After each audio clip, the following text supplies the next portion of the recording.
Hello, everyone, and welcome back to the Dream a Fantastic Dream podcast. Today is January 7th, 2022, and today we're sorting Disney and Pixar characters into Hogwarts houses, as well as talking about the latest Disney Parks fight, another virtual queue getting the boot, and a disaster at the new Drawn to Life show at Disney Springs.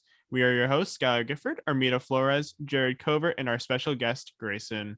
Welcome to the show. Hello. Welcome to the show. Welcome again. I know, he was just here. It's honestly a joy. I'm glad you were back. Oh, I love being We here. can't get enough.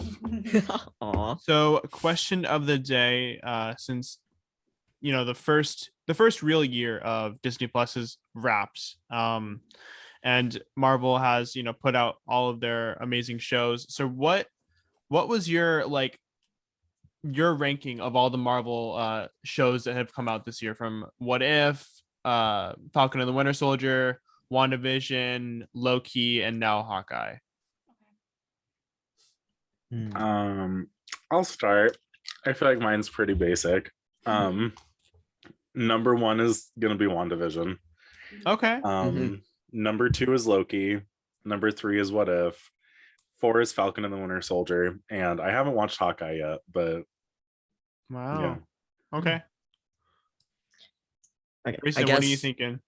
I'm thinking I really enjoyed Hawkeye a lot. I did too. I loved it. I really loved it. I think I want to say like Hawkeye and WandaVision are a good tie for me. Okay. Falcon and the Winter Soldier would be right after that. I'm trying to think. What If it was actually pretty good. I always like what if it went this way, what if it went that way. I always like those stories. Yeah. Loki was good, but I kind of got lost in the story a bit. Like, to me, it just didn't seem to connect. I might need to rewatch it again, but that's just my opinion. But it was still good. It was still a good show.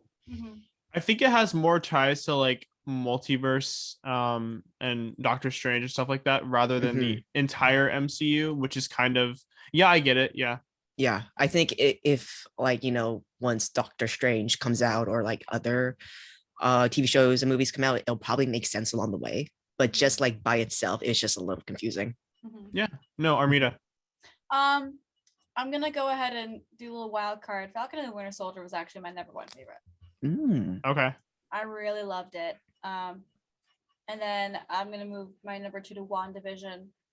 The only reason it's not my number 1 is because I didn't really understand it at first, and then I watched it back and realized how it was actually trying to call me out. So I was like, oh, okay, I missed the whole point. Because of Mephisto. We all win. Oh yeah, Mephisto. Yeah. Number 3 is going to be Loki. Actually, no. What If? What If is number 3. Okay. And then I will put, I'll put Hawkeye as number 4, and then number 5 is Loki, only because I'm a little bit creeped out by the self-cest.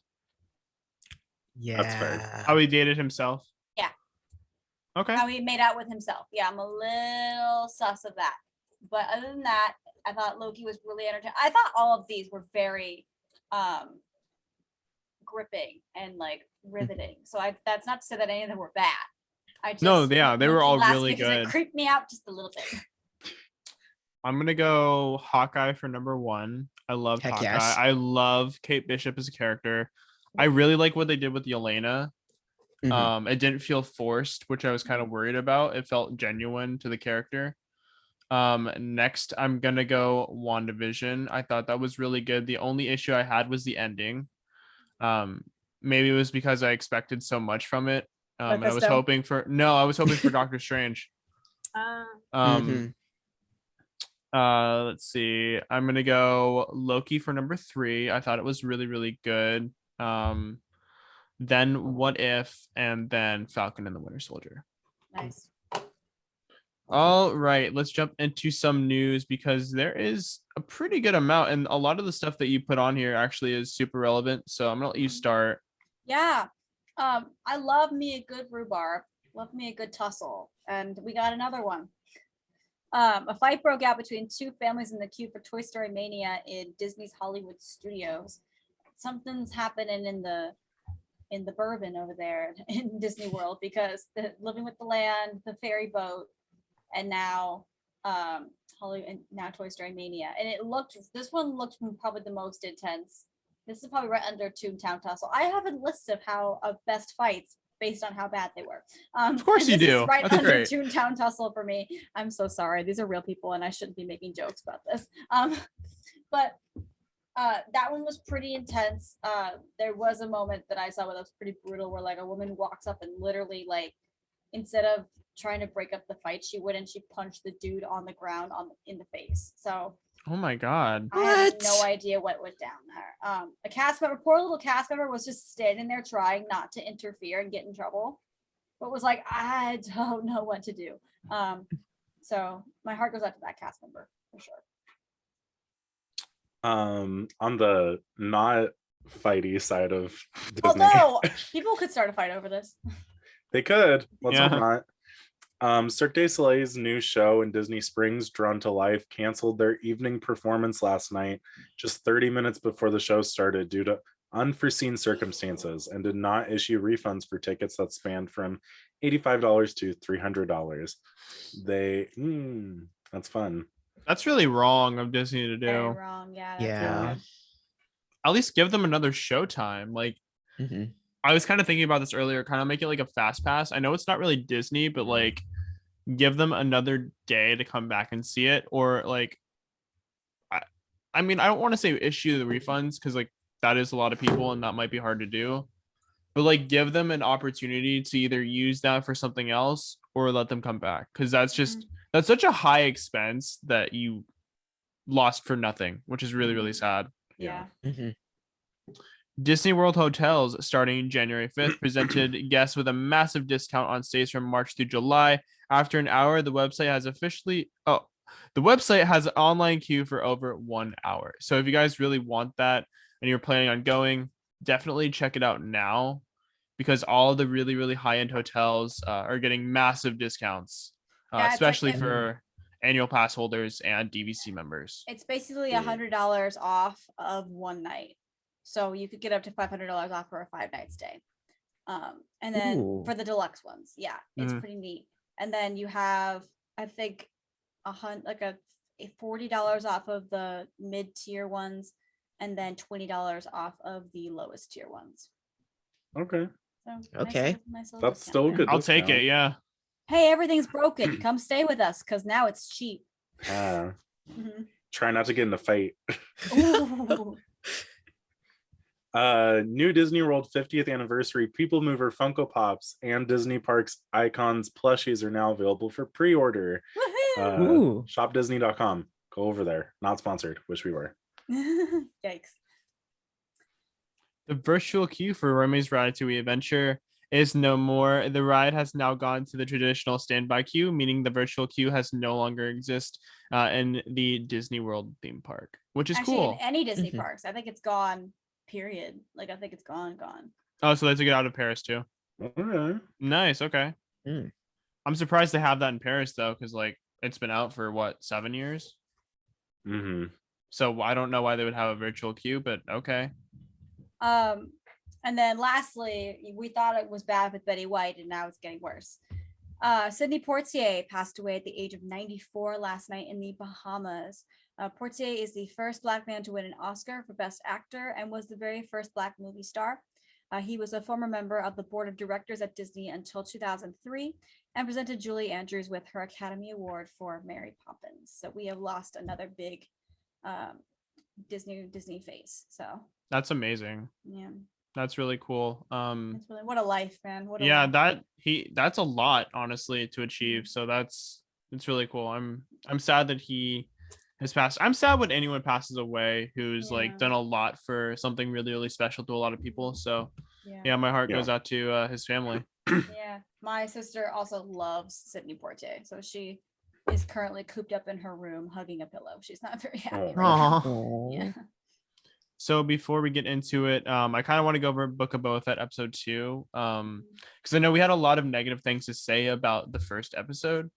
So I'm just gonna leave this open to you guys. Did you guys see Book of Boba Fett or watch Book of Boba Fett? I know Jared. No. Okay, you haven't. Okay. Not yet. We watched it together, so yeah. Armida, what did you think of the second episode? Yeah, spoiler free, probably. I don't know if either of you have any intention of watching it, or if any listeners have any intention of watching it. So I'll keep it spoiler free. But I liked the second episode a lot more than the first. I felt like the second episode really could have been just the pilot. Like if you had extended that second episode into more of a longer, like a whole hour thing, you could have actually like really fleshed that plot out and gotten your audience in right away. Or like I suggested, just release 2 on the first day, like Marvel does. Right. Because it works. Because I felt like the first one had exposition that was not completed, and I didn't feel satisfied by that. I didn't know where we were going. But after this one, that like the action was great, the flashback was great. Both, they're telling 2 storylines here in 2 different timelines. So I felt satisfied with both stories that were told. So I'm excited for the next one. The last one did not make me excited for this series, but this one did. It's interesting that the second episode feels more like a pilot than the actual pilot did. Yeah. And I think it did a lot for Star Wars. And introduced a lot of new elements to the series and the movies and stuff like that, which is really, really cool. A and lot they of added seeds were planted. Yeah. Yeah. They added a lot of really cool characters from the EU that I was super stoked about. And there's a lot of things that I think could happen that would really excite fans to keep wanting to watch it. Yeah. Because I know a lot of people are like, oh, after the sequel trilogy, I'm not into Star Wars, or after Solo, I hate it, or whatever. So I think this show and Obi-Wan has a lot of possibility to reignite a lot of fans and bring them back to the franchise, which I think is really cool because it's such a big IP and a huge brand that why wouldn't you want to capitalize on that? So yeah, it's cool. All right, are you guys ready? Let's go. Let's do it. Yes, let's go. So today we are ranking, or not really ranking, we are sorting Disney characters, heroes and villains into Hogwarts houses. I am super stoked about this. This is one of my favorite things to do, just due to the love I have for both of the different franchises. And there's so many characters that could fit in so many different places that I think this could make for a really, really interesting time. So I'm super excited. But before we start, I really want to know, what is your favorite Harry Potter film and why? Armida, I'm going to let you start. Sure. My favorite Harry Potter movie is Harry Potter and the Prisoner of Azkaban. I love that particular theming of it. It's still in the era of like kind of the innocence of the series, but it's by far one of the most maturing movies for him, for the character. And I love seeing that progression. I think the humor is perfect. I love the Marauders element of it. I love the twists and turns that it takes. I think the biggest plot twist I think happened in this movie. And also I have sentimentality to it now because that was our first date. Yeah, for sure. All right, Grayson, what was your favorite Harry Potter film? I guess for me, it's gonna be The Goblet of Fire. Ooh, okay. Yeah, That's a good one. Yeah. that's a good one. I think the only thing I didn't like, I think is that they had really long hair. Like the hairstyles didn't Oh my suit gosh, them the back then. hair was atrocious. The hair It was was just, so oh bad. gosh. But I just really liked it. They brought in like more characters, so they opened up the universe a little bit more, and you can see more interactions. It was also the turning point because that was when Voldemort came back. So that was like, Oh yeah. the calm Big before turning the point. storm type of thing. And Yeah. honestly, I just love that. And I don't know, I just love the games and everything about it. I don't know why. It was just the story just made sense to me, and I'm like, I don't know why. You're just my favorite. I like you. The story writes itself until things just blow up. Exactly. And it's so fun. Jared, what was yours? My favorite is also Goblet of Fire. I really like the tournament aspect. I always love that kind of thing. Like I really like Hunger Games too, for the same reason. Yeah. I really like the characters that they bring in, like the different schools. I love seeing that's them. true. I love how they use magic differently, and like what Grayson said, I think it expands on the world, and I think that's why I like it the best. I think it's funny to the people who are like all watching the games. It's just a whole lot of nothing, and they're just kind of hanging out at the stadium, just waiting for something to happen. Well, Yeah. well, the movies actually like show it, which I think is cool. Yeah. So it's like a different aspect of it. But Two different think- worlds almost. Yeah. yeah, which is really weird because it's the exact same thing, but you're seeing it from two different sides of it, which is cool. Yeah, absolutely. Mine is Deathly Hallows Part 1. I love like the darkness of it. I love like the adventure kind of style and trope that they went with them hunting down the Horcruxes before Voldemort takes over. And I loved love the mystical, magical Harry and Hermione naked making out scene. We don't need to talk. We don't need to about talk it. about that. Oh. Okay. We don't need to talk about it. And I love how it like dives into all of Voldemort's army, and it like shows them in a different way. And how like Draco has fully become like a Death Eater, and how it's like ruined him. And as much darkness as like that family has, they were still like willing to protect Harry, which I think is really interesting. Because they go to the mansion at the end, and they basically allow them to escape, which is cool. Yeah. And Dobby is one of my favorite characters, and he has a huge role in it. So whenever I see him, I get really excited. So Yeah.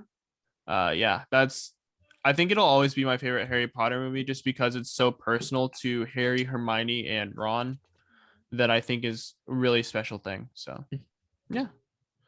All right, starting with the heroes. So starting off with the first one, I want to go with Hiro Hamada from Big Hero 6. So what are you guys thinking for Hiro? My initial reaction was Slytherin. Really? Okay. Ooh. I feel like he shows the cunning and ambition of a Slytherin. I know he's very smart, but I feel like any house can be smart, and he's not really. I wouldn't call him book smart. I'd call him more street smart along with tech smart. Innovative, I would think. Yeah. I agree. I completely agree. I think he has a lot of childlike ambition to him. I think that when he thinks big picture all the time, he's working towards like an I want, and he's not focusing on details, which is why so many things go wrong. So I think that he has a really strong like Slytherin pride to himself. Okay, cool. Okay. Grayson, what are you thinking? I was actually thinking Gryffindor. I think one thing from Hiro is that he gets into like all this trouble without like realizing it, and I feel like that's like it's a Gryffindor thing. I think the other thing is that I do agree he is ambitious throughout the movie, but like to put the bravery to like try to find who murdered his brother, essentially, like that takes a lot of guts, especially for a kid who's like how old is he again? Like 14? He's like 14, yeah. Yeah, 14. Really Yeah, young. for a 14-year-old, like that takes a lot of guts. So to me, I just see Gryffindor. Okay. I actually was thinking about Ravenclaw, and I get why you guys chose Slytherin because of his ambition and his like cunningness, but I really thought about him as a character and like his love of creation and like making new things that could impact the world that he lives in, and make everyone around him, I guess, more better in a way. Especially after his brother's death, he really wanted to improve the world that he lived in. And a big part of Ravenclaw is the whole leadership and wisdom side, and he ended up creating a bunch of wannabe people into full-on superheroes and leading the entire team of people that were a lot older than who he was. So I thought it was more younger wisdom against older wisdom, which I thought was cool. And I think if he didn't lead the team, then they wouldn't have won. So I think Ravenclaw really suited him in that aspect. I would think that Tadashi is the stronger Ravenclaw. I can see that, yeah. Yeah. I Yeah. definitely see it because Tadashi created Baymax. And kind of encompasses the point that you're making with the whole idea of like wanting to create something to make the world a better place and kind of pioneer that new era. Tadashi really strikes Ravenclaw to me based on that argument. Yeah. I think for me, he just like adapted his brother and took it over as for himself. So that's why I kind of was figuring like I see him in a lot of ways the same, because he wanted to live up to that so hard.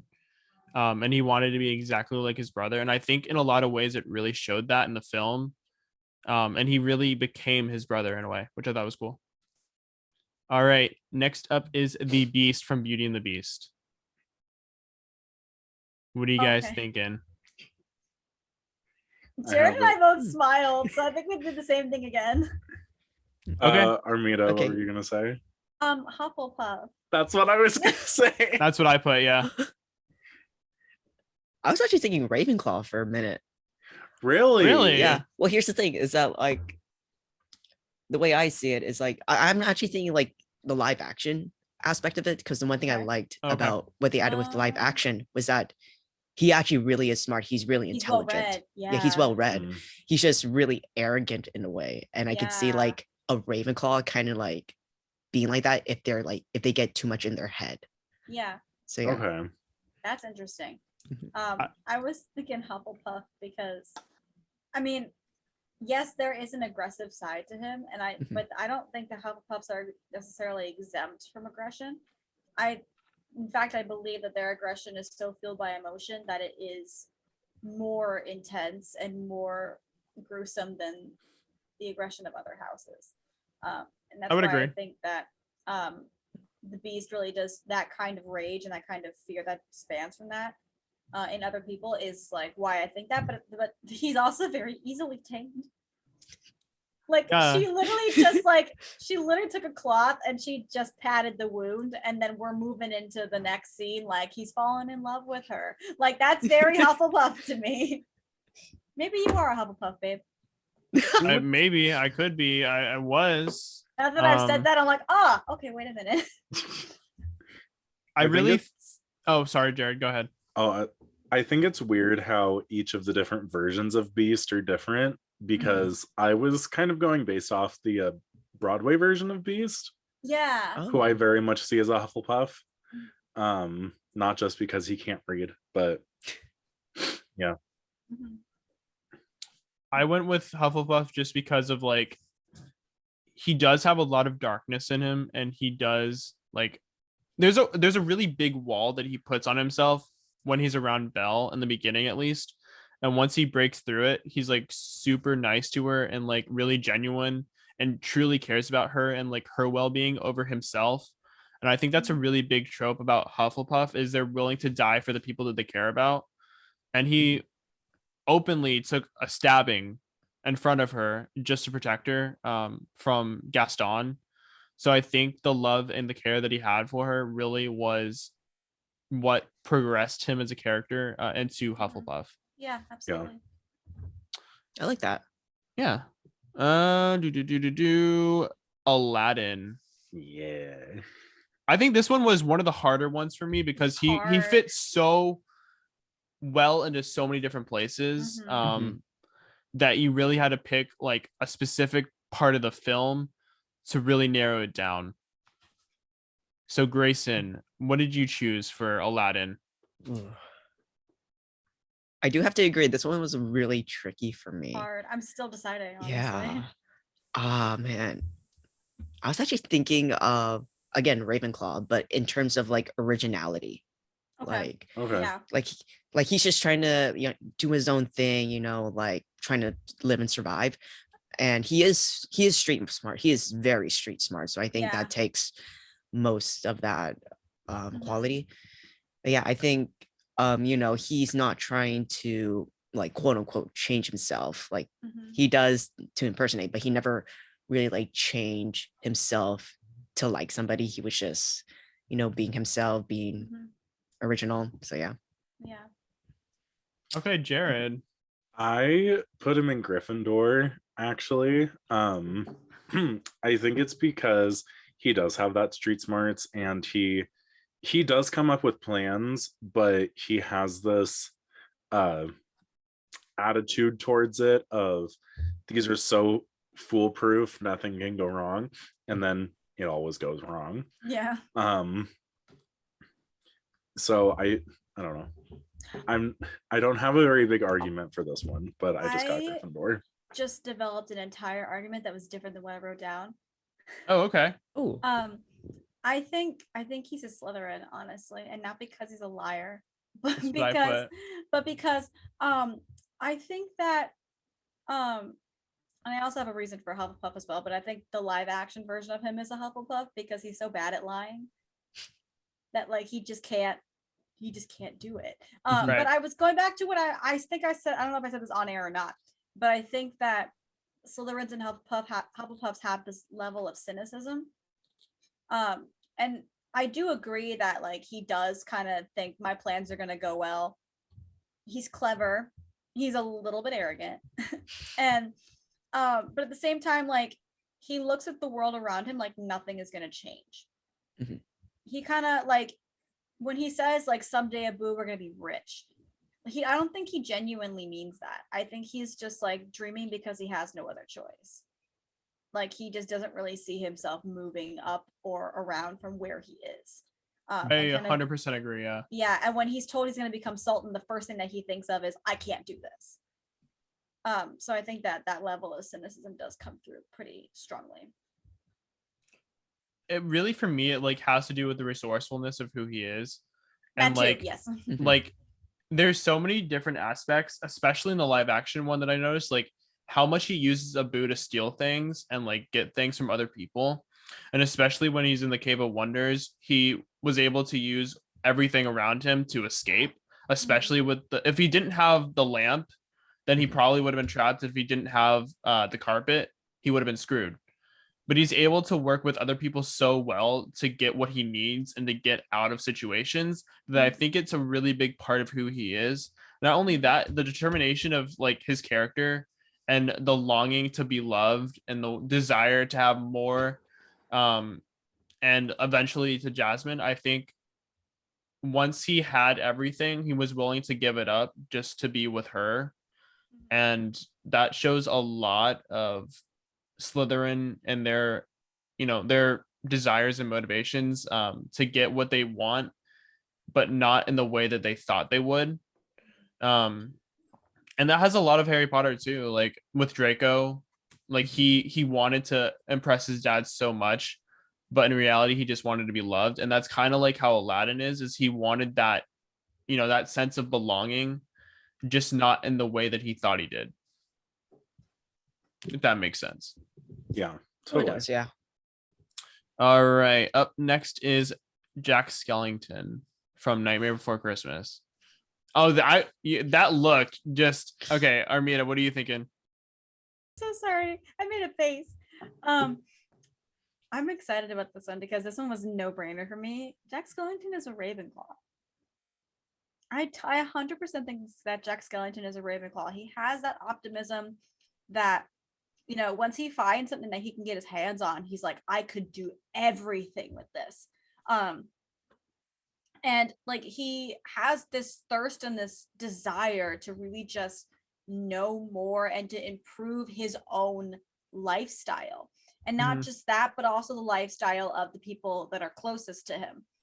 And he almost insists on this, that like, I know what I'm doing. I've done the extensive research. I have like a thirst for this knowledge, and all I want to do is I just want to share it with you. I just want to share what I've learned with you people. He literally has an entire number of look what I learned. How is he not a Ravenclaw? I don't think there's a better argument, honestly. I think you nailed everything pretty I well. love him. I love him.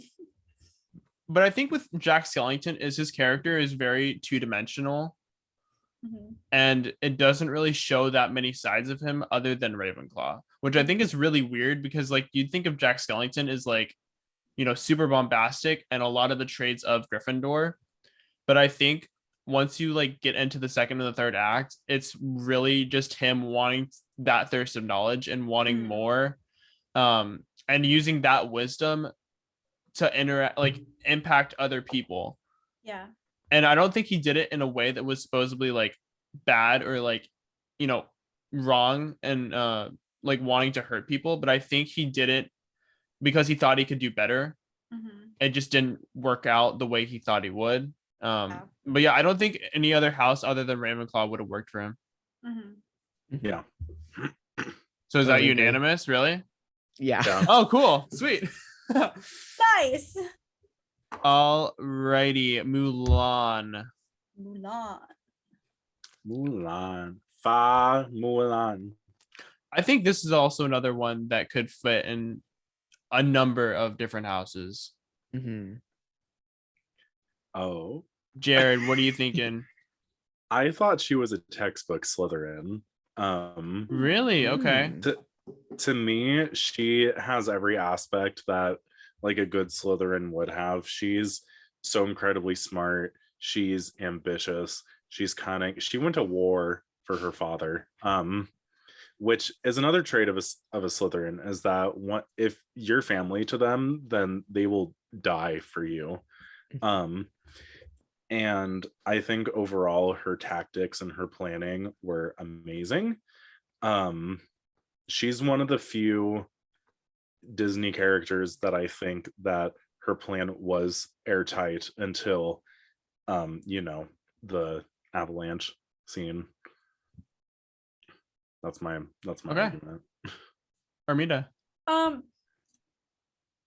I think the live action Mulan is a Slytherin for sure, because she did all that by herself. I think that the animated Mulan is a Gryffindor because she had help and she was really bad. Her original plan was really bad. I don't think that without Mushu's help that she would have executed it as well as she could have, but she still did it. Because she still wanted the forward action of I'm still gonna do it even though I have no idea what I'm doing is very Gryffindor. I'm just gonna dive head first, and then if I get my head cut off, then I guess it's what's gonna happen. Yeah, no, I agree. Yeah. No, I totally agree with you. I was thinking in terms of the animated Mulan, and I just immediately pictured Gryffindor. You are right. She does essentially dive headfirst. Like she left in the middle of the night to replace her father in war. Like that's I can't sleep tonight. Let's go to war. Let's just do that today. Pick up a dragon along the way. I honestly I also chose Gryffindor, but it really just had to do with a lot of her bravery and her courage to stand up to Shan Lu.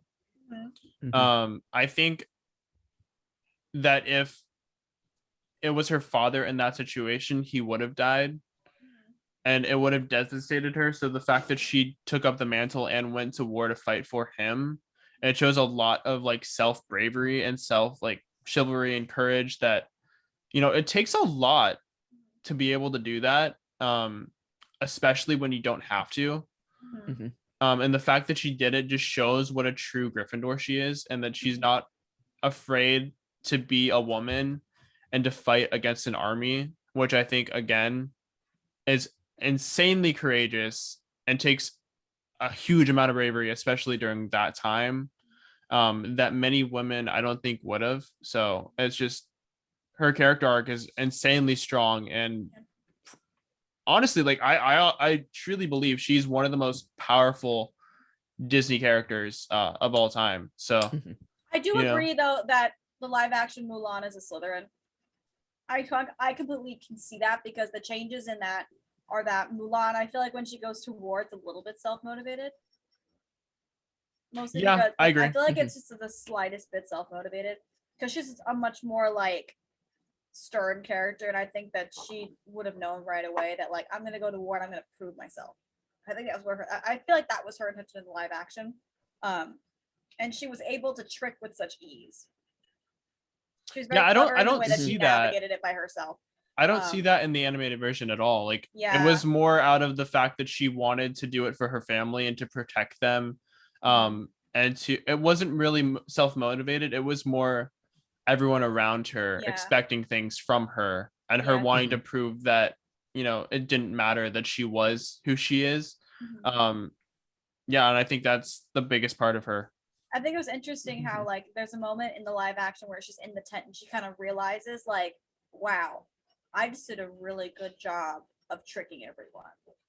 And that's why I think she's a Slytherin, because she had that moment of whoa, I did that. And then she's able to assume more power than she previously thought that she had because of her confidence in herself. So definitely live action is a Slytherin, but I think animated is a Gryffindor. Sweet, cool.